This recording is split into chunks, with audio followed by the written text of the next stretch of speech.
আউযুবিল্লাহি মিনাশ শাইতানির রাজিম। বিসমিল্লাহির রহমানির রহিম। জামায়াতে ইসলামী এত অল্প দিনে অগ্রসর হলো কিভাবে, এই সম্পর্কে বিস্তারিত আলোচনা করব আজকের ভিডিওতে। এজন্য ধৈর্য সহকারে পুরো ভিডিওটি দেখবেন। ভালো লাগলে লাইক দেবেন, শেয়ার করবেন বন্ধুদের মধ্যে, আর অবশ্যই আমার চ্যানেলটি সাবস্ক্রাইব করে অল নোটিফিকেশনে ক্লিক করবেন। এবং আমাদের চ্যানেল বা আজকের ভিডিও সম্পর্কে যদি কোনো প্রশ্ন বা মতামত বা জিজ্ঞাসা থাকে অবশ্যই কমেন্ট সেকশনে লিখে জানাবেন। আর আমাদের দেশ থেকে যারা ভিডিওটি দেখছেন, কোন দেশ থেকে, কোন জায়গা থেকে দেখছেন, জায়গার নাম উল্লেখ করে মতামত দেবেন। এবং যারা দেশের বাইরে থেকে দেখছেন, কোন দেশ থেকে দেখছেন, সে দেশের জায়গা উল্লেখপূর্বক মতামত ব্যক্ত করবেন।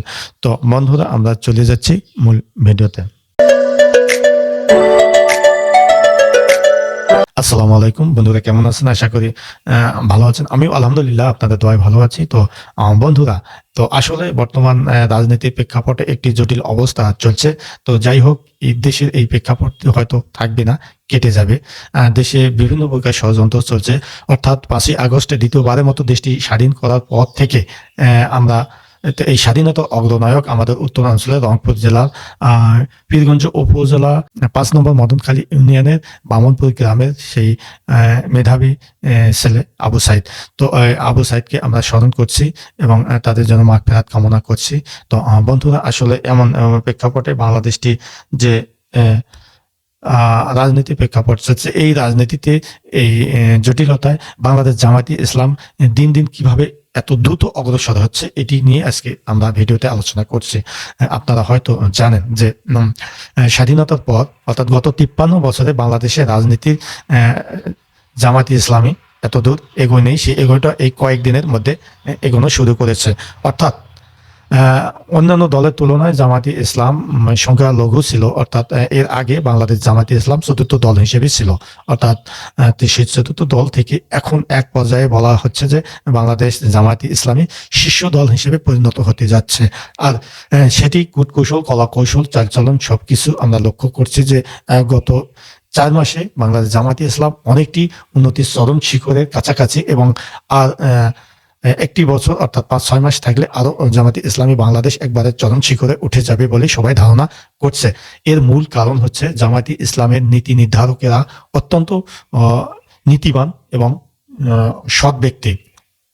অর্থাৎ এই নীতিবান এবং সৎ ব্যক্তির মাধ্যমেই যে কোনো ভালো এবং মঙ্গলকর জিনিসগুলো হওয়া খুব সহজে আশা করা যায়। কিন্তু দুর্নীতি এবং যেগুলো অসৎ লোক, তাদের দ্বারা এতটা সম্ভব নয়। যা অন্যান্য দলের তুলনায় বাংলাদেশি অন্যান্য দলের তুলনায় বাংলা জামায়াতে ইসলামী তাদের চালচলন, নিয়ম কানুন এবং নীতি নির্ধারক সবকিছু অন্যরকম। তারা আল্লাহ দোয়া, কোরআন এবং নবীর হাদিস অনুযায়ী, সুন্নাহ অনুযায়ী তারা সবকিছু স্টাইলে চলে। আপনি যদি জামাতের একজন সদস্য হিসেবে যোগদান করতে চান, তো আপনাকে প্রথমে একটি রিপোর্ট বই দেওয়া হবে এবং এই রিপোর্ট বইটিতে আপনি কোথায় কি করলেন সবকিছু রিপোর্ট ওইটাতে পেশ করবেন। আপনি কয় উক্ত নামাজ পড়লেন জামাতের সহিত, আপনি সমাজসেবামূলক কাজে অংশগ্রহণ করলেন কি না, আপনি বন্ধু বান্ধবের সঙ্গে ইসলাম সম্পর্কে কথা বললেন কি না, বা আপনি গ্রামে গিয়ে কোনো একটি বিচার নীতি অর্থাৎ একটি ন্যায় বিচার করে দিলেন কি না, এবং আপনার চালচলন, গতিবিধি, আপনি সারাদিনে কোন লোককে কষ্ট দিয়েছেন, কার উপকার করেছেন, এগুলো শোয়ার সময় আপনাকে পরিকল্পনা মাথায় রাখতে হবে। যে এই যে নিয়ম নীতিগুলো, এই পরিকল্পনাগুলো বাংলাদেশ কেন বিশ্বের অন্য কোনো দলের নিয়ম নীতিতে এই ধরনের নিয়ম নীতি নেই। তো এমন একটি নিয়ম নীতি, যে নিয়ম নীতিটা আপনি মানলে ইহকাল এবং পরকাল দুই দিকে আপনাদের কাজ হবে। তো এমন একটি নিয়ম নিয়ে যদি আপনি চলেন, তো অবশ্যই আপনার গতিধারা দিন দিন উন্নতি হবে, অবনতি হবে না। আর যদি 2-1 জায়গায় ধাক্কা খেয়েও থাকেন, তারপরেও দেখবেন যে ওই ধাক্কার সামনে আবার উঠতে পেরে আবার নিজ গতিতে চলতে পারবেন। তো যা বাংলাদেশি এবং বাংলাদেশ জামায়াতে ইসলামী এভাবেই সম্পূর্ণ নিয়ম নীতিতে চলছে।